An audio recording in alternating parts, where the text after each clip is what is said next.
Bom dia a todos e todas.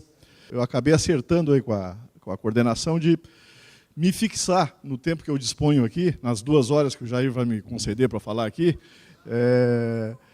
me fixar na conjuntura nacional por uma razão muito simples, por algumas razões muito simples. Primeiro, a conjuntura nacional é absolutamente decisiva nesse momento. Absolutamente decisiva. É impossível ficar discutindo, seria um equívoco, né, a gente ficar discutindo indicadores da economia catarinense, né, e não entrar no debate nacional por uma razão muito simples, ele é predominante. E tudo que está acontecendo e irá acontecer em Santa Catarina, no campo do emprego, do crescimento, das contas públicas e das estatais, incluindo a Celesc, necessariamente decorre do que está acontecendo ao nível nacional. Queria aqui agradecer a oportunidade de estar, de alguma forma, contribuindo com esse importante momento de vocês, esse congresso. Gente, eu vou trazer alguns elementos aqui de conjuntura. Eu fiz um roteiro aqui otimista, um roteiro aí que eu tenho certeza que eu não vou conseguir vencê-lo nos 45 minutos que eu dispunha aqui, porque já não são mais 45 minutos. E talvez eu faça uma fala aqui um pouco dura, em termos de conjuntura, mas não é que eu esteja mal-humorado aqui, não se trata disso, é porque, de fato, né, o período que a gente está vivendo no nosso país é bastante difícil, e eu acho que esse tipo de encontro aqui, de congresso, ele tem que servir para a gente discutir, né, os aspectos que estão colocados na conjuntura, com todo o realismo possível, né, sem exagero no pessimismo, mas com realismo, né, e, portanto, a minha fala talvez possa parecer um pouco dura, mas, na verdade, dura, na verdade, é a conjuntura, né, porque não há dúvida que a gente está passando pelo período mais difícil, talvez, da história do Brasil. Uma coisa que eu queria observar em relação a isso é o seguinte: a dureza do golpe de Estado que o Brasil vem sofrendo, porque, evidentemente, ele não foi concluído ainda, mas a parte mais importante está vindo agora, que é a destruição de direitos e entrega da soberania. A dureza desse processo, digamos, a violência desse golpe, está mostrando, na minha opinião, é uma pena que a gente vai ter pouco tempo para debate, está mostrando uma coisa. Na hora do pega para capar, certo? Quando os direitos estão sendo seriamente ameaçados, e nós não estamos falando de direitos recentes, dos últimos 10 ou 15 anos, não é isso? Estamos falando de voltar ao século XIX, em termos de direitos, se esses canalhas que deram o golpe conseguir levar sua estratégia adiante. Mas a dureza desse momento revela uma coisa. Na hora do pega para capar, não adianta chamar o bispo. Não adianta chamar o Lions Club. Não adianta chamar o chefe ou o patrão. Quem defende os trabalhadores é o movimento sindical. Isso é muito importante a gente ter claro, né? E é um momento, inclusive, que nós temos que mostrar isso para os trabalhadores. É só a gente ver a composição dos últimos e mais recentes eventos do movimento sindical brasileiro. Quem está lá, quem é? É sindicalista tomando porrada, né? Porque os golpistas precisam soltar a porrada, porque eles deram um golpe e eles querem dar o golpe mais cruel da história e querem que a gente fique quietinho, né? Então, mas quem é que está lá? É sindicalista, é movimento social e juventude, fundamentalmente. É o pessoal que, na hora do pega para capar, é o pessoal que... Então, essa radicalização do golpe, para mim, está mostrando muito claramente isso, né? Porque como a gente não está numa conjuntura comum, é uma conjuntura muito específica, né? Eu repito, o Jair, que é um galo velho aí de movimento sindical, nunca se deparou com uma situação dessa. E tenho certeza que ninguém aqui nessa sala. Bom, essa crise que nós estamos vivendo, gente, sob todos os pontos de vista, ela é a maior da história do Brasil. Isso é importante a gente ter claro sobre isso. Essa crise é a maior da história do Brasil. Nós temos, inclusive, que prestar atenção no que está acontecendo, porque nós aqui, né, dificilmente veremos, eu acho, talvez seja até uma previsão otimista que eu estou fazendo, porque a coisa pode piorar muito mais, mas dificilmente nós veremos uma confluência de elementos que leve a esse tipo de resultado que a gente está vendo agora. Dificilmente. A história dos últimos 3 anos, talvez, ela não está andando. A história está trotando, ela está em trote, eventualmente correndo, né? E dificilmente a gente vai ver um negócio desse tipo assim em outro momento, né? Bom, o golpe ele tem 3 vetores. Difícil, às vezes, as pessoas enxergar. Claro que no momento do impeachment, no ano passado, as pessoas não viram, uma parte da população apoiou, porque, claro que a mídia está enfiada até o pescoço no golpe, mas o golpe tem 3 vetores básicos. É por isso que eu acho importante esse Congresso discutir. Se for verdade, evidentemente, a minha tese, aquilo que eu estou colocando de conjuntura, né? Mas ele tem 3 eixos fundamentais. 3 eixos fundamentais. O primeiro deles é a entrega de matéria-prima para as multinacionais. Essa é a primeira questão. Não é só o petróleo. O petróleo está no centro da crise, evidentemente. Quem não entender a questão do petróleo não sabe o que está acontecendo no país. E por isso que eu digo, a maioria dos brasileiros não sabe, né? A maioria dos brasileiros, infelizmente, não sabe. Quem pode ajudar, inclusive, somos nós. Mas não é só petróleo. Nós, que eu digo, o movimento sindical brasileiro, né? Mas não é só petróleo, é toda a biodiversidade da Amazônia, é água, são terras, etc., que está em jogo. Claro, como tu tem uma crise internacional que reduz a taxa de lucro a nível internacional, as multinacionais, o capital financeiro, tem que abrir caminho para as fontes de matéria-prima. E o Brasil é uma fonte maravilhosa de matéria-prima, e aquilo que a gente disponibilizava antes não é suficiente, né? Porque não teve nenhum governo que fechou a vinda de multinacionais para explorar matéria-prima no Brasil. Só que esse governo foi, digamos, muito para a cobiça e para a necessidade dos capitais internacionais. Então, tinha que dar um golpe de Estado. O segundo aspecto está ligado à soberania, certo? Esse golpe não é só para meter a mão em matéria-prima, é para ferir a soberania do Brasil. Isso eu tenho escrito sobre isso há 3 anos. A ideia não é o seguinte, isso está ligado à geopolítica também. O envolvimento dos Estados Unidos no golpe no Brasil está ligado à geopolítica. É dizer o seguinte, Brasil, põe-se no teu lugar. Esse negócio de ser 5ª economia do mundo, fazer a maior descoberta de petróleo do milênio, ter prestígio internacional, começar a distribuir renda. Brasil, fica na tua, tu é país dependente. É isso, esse é um troço assim que perpassa todos os momentos do golpe, né? E o terceiro fator, que aí nos pega tão fortemente quanto os outros 2, é retirada de direitos. É retirada de direitos. Olha, tu tem uma crise internacional, nós, capital financeiro, não vamos pagar a crise. Quem paga é pé de chinelo, são os trabalhadores, 90%, 99% da população. Então, é por isso, quer dizer, nesse contexto, e aí, gente, lembrar o seguinte, esse golpe tem 3 grupos básicos de interesse, né? 3 grupos básicos de interesse. O primeiro deles é o Império do Norte, que se meteu no golpe.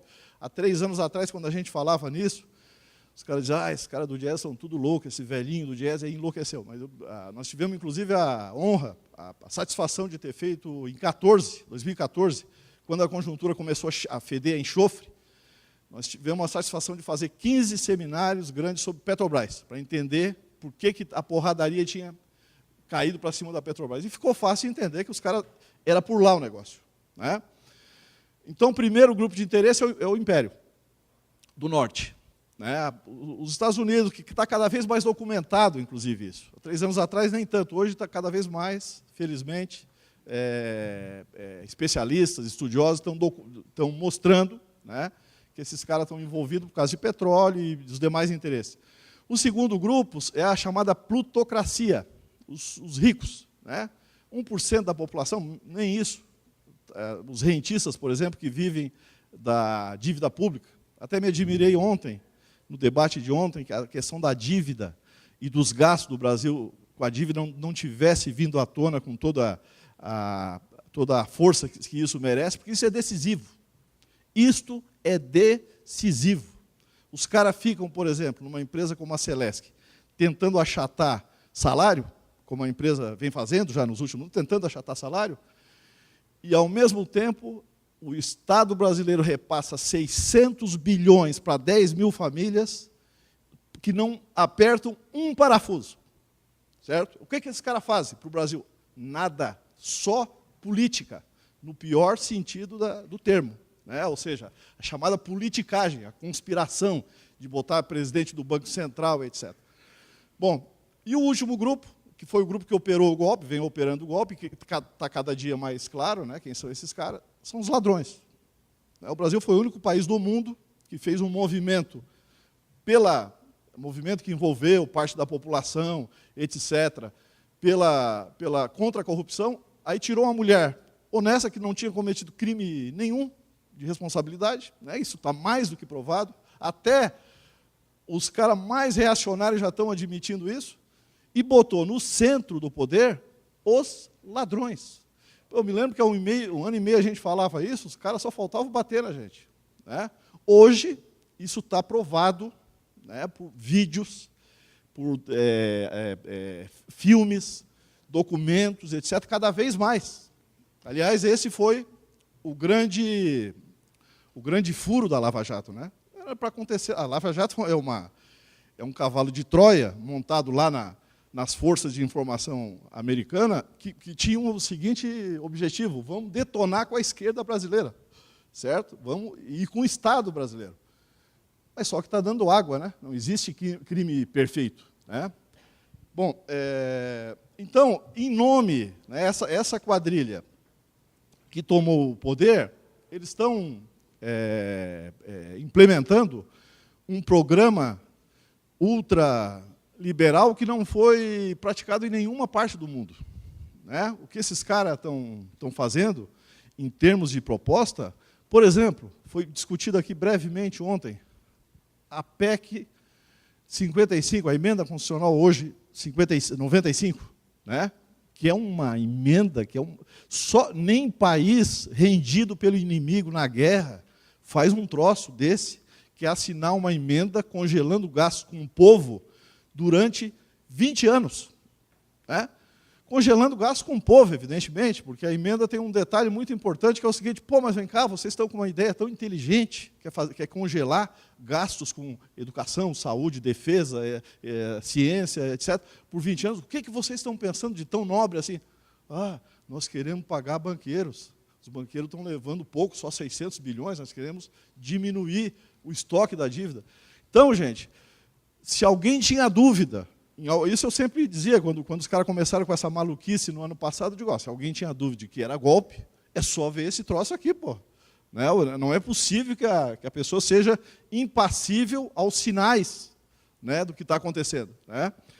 Então, na verdade, eles têm um objetivo geral, repito, a retirada da presidente da República, etc., isso é só uma etapa do golpe, isso é fichinha. Os Estados Unidos, por exemplo, que estão no golpe, estão nem aí para esse troço. Eles querem o que vem depois. Né? E que, em boa parte, já começou a ser feito. Né? Mas, assim, concretamente, o que esses caras querem fazer? E estão fazendo já. Né? Primeira coisa, diminuir salários reais, que, aliás, já está acontecendo. Né? Tu tem uma diminuição dos salários reais por todos os mecanismos possíveis. A própria recessão, o fato de que nós estamos sofrendo a maior recessão da história, já leva a isso. Mas só que eles querem implodir salários reais. Pô, é só lembrar o Aécio falando em 2014, numa reunião empresarial, não, o salário mínimo está muito alto e tal. Ou seja, essa é uma das metas concretas que eles já estão fazendo. Né? É só pegar os indicadores aí, tanto o salário real só não está caindo mais por causa do movimento sindical. Né, que tem resistido nas mesas de negociação, tirando o argumento não sei de onde, mas a ideia dos caras é o seguinte: tem crise, nós não vamos pagar a crise. Mas o salário real no Brasil é baixo. Não estou nem aí. Nasceu pobre, se rala. Né? Outra coisa, implodir os direitos da Carta Magna. né? Isso é muito importante, né? Às vezes o pessoal diz, quando a gente começou a criticar a PEC 287, né? que justamente vai acabar com a Seguridade Social, os caras diziam, pô, vocês estão muito radical, rapaz, esses caras aí estão querendo que o teu neto tenha aposentadoria, né? Que era o argumento deles. Cara, não vai nisso, não vai nessa, tu não está negociando com o Ulisses Guimarães, não é isso. Não é que o teu adversário seja conservador, mas é um pessoal que tem honra e compromisso com o Brasil. Não é isso, são bandidos. Não espere medidas boas de bandidos. Certo? É outra medida que revela, qualquer especialista, ouve os especialistas, tu pega a PEC 287, tu vê o seguinte, os caras querem destruir. Ah, não, mas eles estão enganados. Não é nada disso, isso é para o setor financeiro. Foram os bancos que redigiram a PEC 287. Né? Então, a primeira questão é essa, de implodir os direitos da Carta Magna e também implodir os direitos da CLT. Getúlio Vargas é muito evoluído para esse cara. Certo? A CLT, que foi de 43, uma conquista de séculos, eu diria, né? Depois de séculos, os trabalhadores tiveram um mínimo de civilização, os caras querem implodir. Não, é só ver aí os argumentos que eles estão, os 200 artigos que eles querem detonar da CLT, né? E tu ouve os argumentos dos caras, então, obviamente que isso não tem seriedade, né? Isso tem compromisso com o 0,2% da população, né? Aí, claro, dentro desses objetivos, quebrar os sindicatos, né? Sindicato, claro, é fundamental quebrar os sindicatos. Isso é bom a gente lembrar que em períodos normais a burguesia já sempre faz isso, né? De querer desmerecer. Não é por acaso que a taxa de sindicalização no Brasil é 17%, né? E vem caindo com o tempo e tal, porque existe uma campanha permanente para destruir o último recurso que os trabalhadores têm para proteger os seus interesses. Só que agora, com a recessão e com o golpe de Estado, os caras dizem que não, nós vamos aproveitar para liquidar com o sindicato. Né? Vamos destruir, só vão ficar os sindicatos que comer na nossa mão.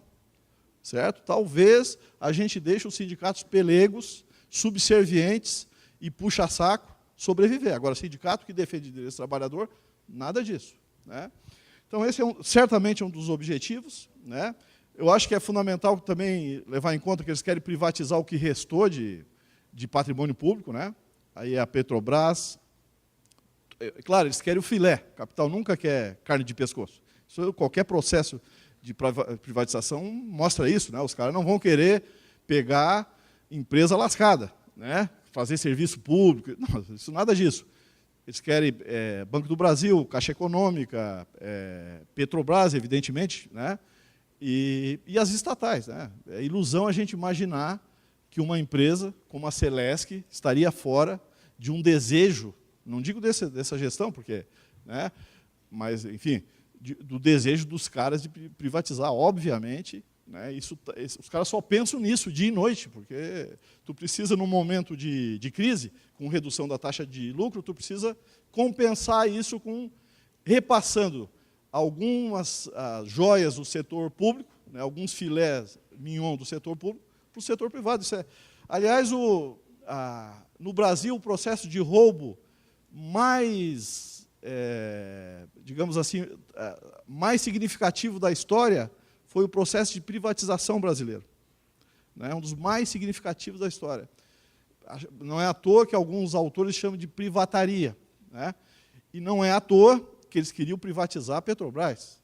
Não foi por todo um aspecto simbólico da Petrobras, não é só a maior empresa da América Latina, e não é só a empresa que investia 10% de todo o investimento produtivo do Brasil em 2014, não é só isso, mas ela tem todo um aspecto simbólico, político, que os caras sabiam que aqui não vai dar certo.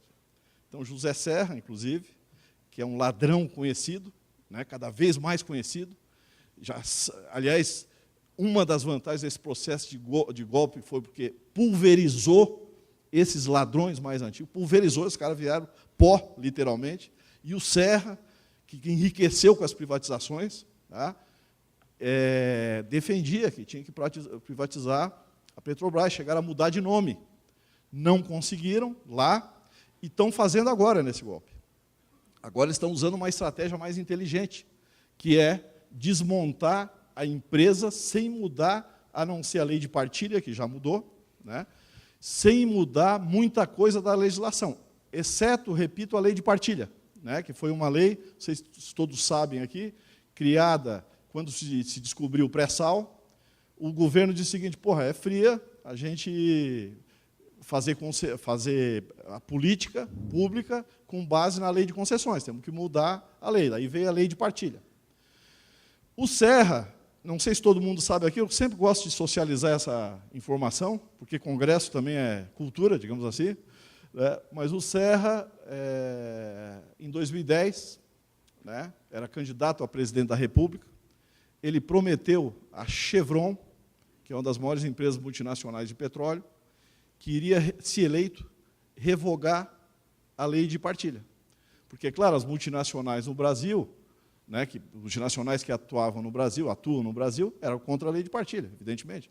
Imagina uma lei que retém a renda petroleira no país, né, e que manda 75% para a educação e 20% para a saúde. O raciocínio das petroleiras é o seguinte: não, que é isso? Pobre se beneficiar de petróleo? Não, senhor. Nós vamos dar um jeito já nesse troço, né? E o Serra, prontamente, né? Não, beleza, se vocês me apoiarem e eu me eleger, eu liquido a lei de partilha.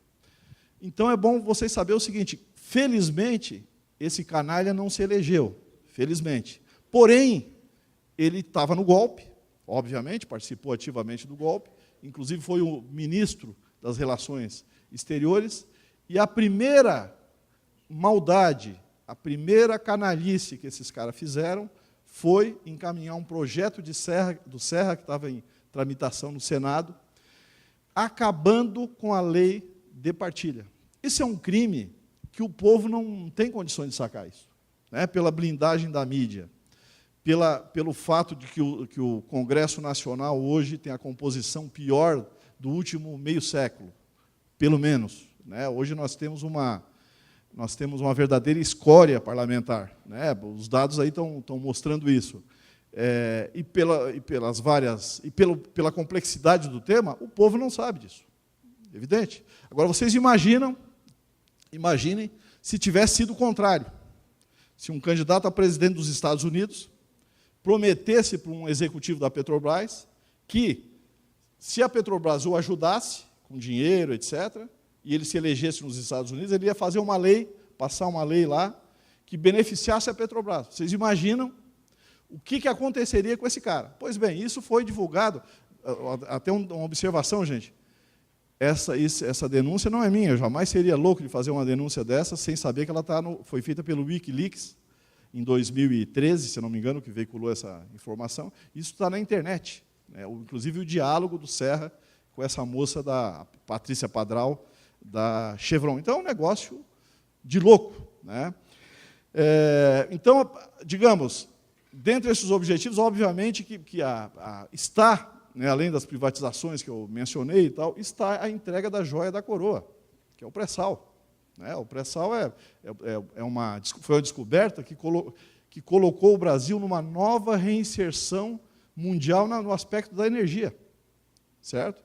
E, evidentemente, você sabe que os Estados Unidos têm a seguinte posição: eles tentam tomar o petróleo na negociação. Se não der, vai para a porrada.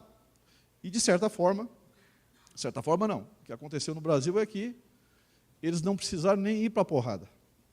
Certo? Um processo de construção de um golpe muito bem bolado, muito bem planejado, né, conseguiu acabar com a lei de partilha e agora, isso que o Pedro Parente já está fazendo, né, o presidente da Petrobras, eles estão desmontando a empresa. Certo? Eles estão desmontando, eles estão vendendo poço de petróleo a preço de latinha de Coca-Cola. Certo? É um negócio inacreditável o que eles estão fazendo. Os petroleiros denunciam, a torta e a direita, mas o que adianta? Ninguém entende disso, e a mídia é a mais subserviente do mundo, está no golpe até o pescoço. Então, a versão que ela veicula é a versão das multinacionais. Né? Bom, tem um detalhe que eu acho importante, gente, que é o seguinte, claro que é uma crise econômica das mais graves, né, como eu falei, é uma crise inédita na história do Brasil. Eu esqueci até de falar um detalhe, mas é importante a gente levar em conta, porque essas coisas estão interrelacionadas. É a pior crise do Brasil num quadro da pior crise do sistema capitalista, da história do sistema capitalista. Nunca o capitalismo teve uma crise com essa profundidade e com essa duração, né? Aqui eu faço um parênteses, que eu estou vendo com a fisionomia de alguns de vocês meio assustado, né? O objetivo não é esse, não é assustar ninguém, nem baixar o astral de ninguém. O objetivo é o seguinte, é fazer uma análise que na minha opinião, coloca as coisas da forma mais realista possível, a partir da minha abordagem de economia, etc., né? Mas, de forma alguma, eu quero deixar vocês de baixo astral ou desanimados. Pelo contrário, né? O fato de a gente fazer um diagnóstico pessimista e realista, nesse caso eu não considero nem pessimista, eu considero realista, não quer dizer que as ações não sejam no campo do otimismo. Quer dizer, as ações têm que... Foi justamente o fato, né? Justamente o fato de que os sindicatos denunciaram o golpe e segmentos da mídia denunciaram o golpe e tal, que nesse momento, não sei se nós vamos ter tempo de discutir isso, mas nesse momento, eu diria que dos últimos 3 anos, do ponto de vista da correlação de forças, nós estamos na melhor situação possível. Assim, abre-se uma brecha para enfrentar o processo de golpe em função dos acontecimentos dos últimos dias, né? Principalmente a denúncia dos donos da JBS em relação ao centro de poder, né? Em relação ao Michel Temer e seus asseclas, que era coisa que a gente já sabia, né? Todo mundo que lê além, né, daquilo que é colocado já sabia. É uma coisa que a Globo já sabia, evidentemente, mas o fato de que há uma cisão hoje dentro do bloco golpista, né? Rede Globo de um lado, Janot e a turma da Lava Jato, etc. E, do outro lado, o pessoal do PSDB, governo, uma parte da mídia, etc. Essa cisão que levou a Globo a rifar o cara... Porque, gente, vocês ainda não, a maioria de vocês ainda não, mas eu já passei da idade de ser trouxa. Né? O Jair ainda não, ainda tem tempo ainda, né? Mas o cara da minha idade, né, não pode ser trouxa. Vocês acham que a mídia toda não sabia que o Michel Temer é ladrão e muito mais? Né? E não só o Michel Temer, Eliseu Quadrilha, Gato Angorá, isso até as pedras sabiam que esses caras são ladrões, né? Mas desde sempre. Claro que eu confesso que eu não sabia que chegava a esse nível. Aliás, acho que ninguém, né, que não é do meio político partidário sabia que a coisa... Mas esse golpe, pelo menos, está servindo para isso, né?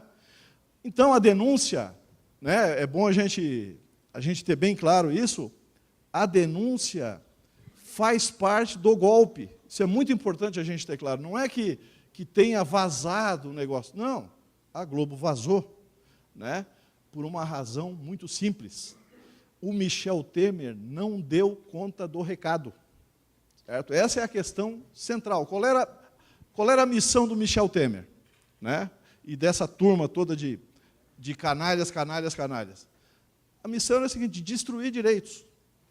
Já tinha começado. É bom a gente lembrar que eles conseguiram sucesso na empreitada deles, razoável. Eu citei aqui a PEC, a Emenda Constitucional 95, que é um verdadeiro absurdo, a terceirização sem limites, né, e várias outras medidas no campo da soberania, da entrega da soberania brasileira. Mas tem 2 coisas que são fundamentais, né? 2 coisas que são fundamentais nesse processo de missão desses golpistas. A primeira delas é a questão da Emenda Constitucional 87. Está ruim o som, é? Já falei 10 minutos? Tem mais? Só 35 só? cara está sabotando o tempo. Então, como eu estava dizendo, obrigado, Jair. Como eu estava dizendo, a primeira questão é essa, quer dizer, a PEC 287, né? E a segunda questão é a reforma trabalhista, né?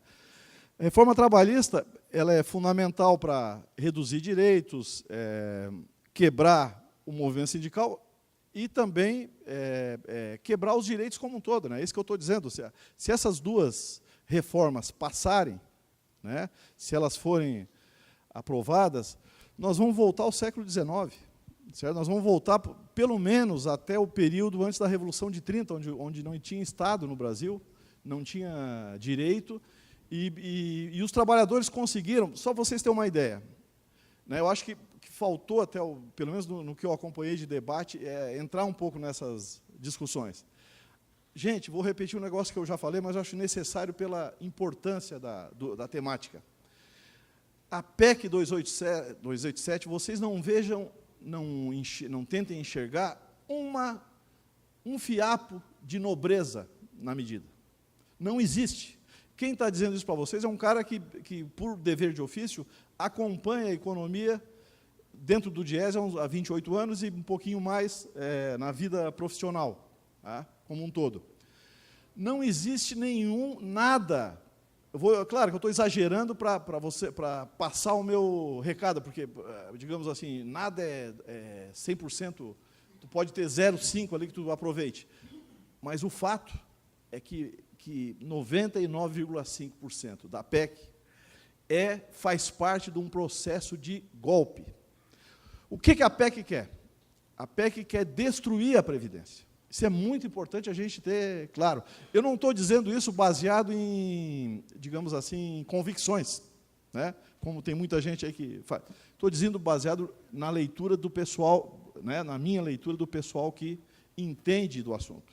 Os caras dizem o seguinte: esse negócio vai quebrar a Previdência, porque na medida em que tu reduz o benefício, na medida em que tu reduz o acesso, e faz isso de forma dura, né, porque é uma coisa que é muito profunda, o que vai acontecer? Vai haver, como foi até mencionado aqui ontem, vai haver uma evasão, né, entre o pessoal que contribui para a Previdência. Evidente, os jovens não vão querer entrar nessa, né, a gente vê já sinais de jovem optando por pejotização, por exemplo. Eu não vou contribuir 35 anos para um sistema que vai quebrar, né? Ou então que vai me permitir que eu me aposente aos 65 anos e viva aí mais alguns anos depois de pagar 30 ou 40, não, na verdade 40 anos, né? O objetivo era 49 para receber a aposentadoria plena. O sujeito teria que trabalhar dos 16 até os 65, aí eles flexibilizaram decorrente das pressões para 40 anos, né? Mas o certo é o seguinte: a medida continua, né, extremamente violenta e, como eu falei, o objetivo é quebrar a Previdência Social. Ah, mas quebrar para quê? É muito simples de entender. Esses canalhas, isso eu falo com a maior convicção, querem quebrar a Previdência para abrir espaço para a Previdência privada. É isso. Esse não era para dizer, mas às vezes eles não se seguram.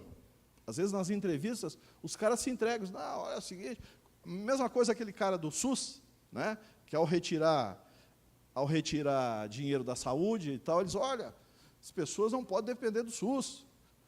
As pessoas têm que fazer plano privado. E o cara financiado pelo setor de planos privados na sua campanha. O cara é ministro e diz um negócio desse. A mesma coisa a Previdência. Às vezes eles não se seguram, e o camarada lá que era encarregado disso, ele sugeriu, não, as pessoas não podem, Previdência é só um dinheirinho, as pessoas não podem, ou seja, sem querer, porque o acordo não era esse, sem querer eles entregam a estratégia, não, vocês querem quebrar a Previdência.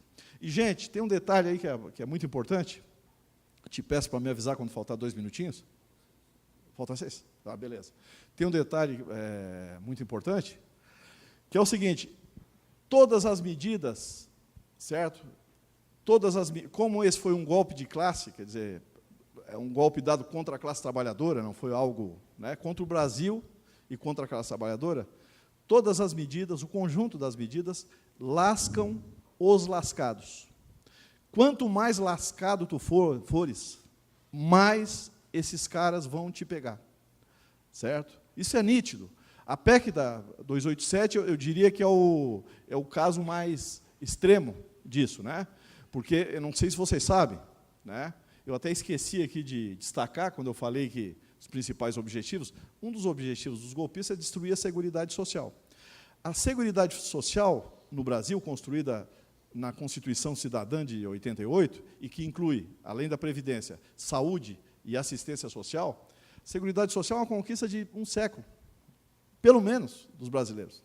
Aí chegou em determinada conjuntura, pós-ditadura, junta lá parlamentares comprometidos com o país, um movimento de massa forte que houve para destruir a ditadura, e tu consegue chegar a uma Constituição chamada de cidadã.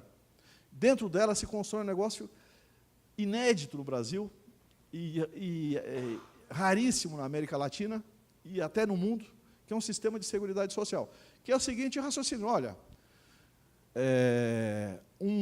a política governamental, um país tem que ser voltado para atender o seu povo. É isso, atender o seu povo. Política econômica de um país deveria ser para beneficiar a maioria do povo, né? Então, se cria um sistema de seguridade social, com saúde, questões fundamentais, saúde, assistência social e previdência, e que, digamos, foi um hiato até no desenvolvimento brasileiro, né? Os economistas reconhecem o seguinte, porra, esse troço aí, a vigência da Seguridade Social, mesmo com todos os seus efeitos, é uma espécie de hiato no desenvolvimento econômico e social do Brasil. Conseguimos fazer um colchão de proteção social meio parecido com o que existe na Europa, etc, etc. Pois bem, esses caras querem destruir isso agora. Eles, o que os caras repetem, né? É só ver se o que esses fascistas lá no Senado, né, da direita ficam dizendo, não, a Constituição não cabe no PIB. Né? Gente, nós temos que ter bem claro o seguinte, ó, isso é fundamental a gente ter claro. Eles estão querendo fazer a quadratura do círculo, tá certo? Estão querendo fazer um negócio muito difícil, que é fazer tudo isso que eles estão fazendo, dar o golpe mais sórdido da história do Brasil, porque o Brasil conhece golpes, né? A história do Brasil e da América Latina é a história de golpes, mas eles querem dar o golpe mais sórdido, que nem a ditadura tentou fazer, militar, nem as ditaduras, e eles estão querendo dar esse golpe sórdido, nesse nível, sem tanques na rua, até a semana passada, pelo menos, até os últimos dias aí, né? Eles estão querendo fazer isso e manter, ao mesmo tempo, uma imagem de democracia. Não, somos democráticos, etc. Isso é muito difícil fazer. Sabe por que é difícil fazer? Porque nós não iremos aceitar. Eu me recuso. 2 minutos. Eu achei que o Jair estivesse sentado. Está ótimo, não sei o quê, foi o sinal, que nada, ele estava me dando tempo. É muito difícil o que os caras estão querendo fazer pelo seguinte, felizmente, hoje tem pelo menos 100 milhões de brasileiros que se informam através da internet. E, obviamente, nós não iremos aceitar. Pode ser que a gente continue perdendo nos próximos anos. Pode ser que a minha geração e a de outros companheiros aí não vejam um país melhor. Agora, nós não iremos tomar um golpe nesse nível que te arranca os direitos mais básicos conquistados em séculos de luta e ficar de braço cruzado. Isso não existe. Então, eles estão querendo fazer uma coisa muito difícil. A gente não sabe o desfecho desse processo todo, né? A bola está em jogo. É bom a gente levar em conta que, como foi um golpe, todo ele baseado em mentiras, até essa era a complementação do meu raciocínio, na verdade, se tu dá um golpe de Estado sem tanques na rua, né, só tem um jeito de fazer isso. É todo ele com base em mentiras. Isso só foi possível no Brasil porque tu tem uma mídia completamente oligopolizada, golpista, e que aderiu ao golpe, né, capitaneado, evidentemente, pela Rede Globo. Por isso que foi possível, como a maioria da população se informa na Rede Globo. Eu vou dar só um exemplo para encerrar, vou dar um exemplo para vocês. Nós já estamos, nós, o movimento sindical, eu lá no Diese, aí eu peguei isso não como missão do Diese, mas missão de brasileiro, né? Nós estamos denunciando, esses caras são picareta, pô. A Aécio é um picareta. Tem 500 mil informações disponíveis na internet sobre isso. E dizia para parente, não sei o quê, perdendo alguns amigos, felizmente, em alguns casos, etc. E todo mundo tinha dúvidas. Não, porque vocês são de sindicato, não sei o quê. Isso mostra a força da Rede Globo. Foi só a Rede Globo denunciar que os caras são ladrão, picareta, etc., aí as pessoas começaram a acreditar nisso, né? Todos nós já sabíamos disso. Isso até as pedras sabiam, mas aí isso, digo, isso é revelador de muitas coisas, mas talvez a maior revelação que a gente tenha nesse episódio, ocorrido agora no dia 17, que foi o vazamento, né, a divulgação pela mídia da denúncia dos donos da JBS, isso revela o seguinte, a força que a Rede Globo, infelizmente, ainda tem. Porque todos nós dissemos, esse cara é ladrão, picareta, aqui é o Gatinho Angorá, lá é o Eliseu Quadrilha, ninguém acreditava. Agora foi a Globo dizer, claro, por interesse do golpe, né, repito, para encerrar, que nós não podemos nos iludir.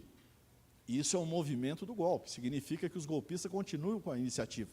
Não vão achar que, não, deu errado. Não deu errado, não. Pode ser que venha a dar errado. Claro que eles não gostariam disso. Isso é arriscado, fazer um negócio desse. Isso abre uma brecha para o movimento popular interferir. O bom seria se o Temer, por mais ladrão que resolvesse o problema, conseguisse fazer as reformas que o sistema financeiro exige, a reforma da Previdência. Só para encerrar, eu estou prometendo a tempo, né, Jair? Só para encerrar, a Previdência, podemos discutir aqui depois, não tem déficit.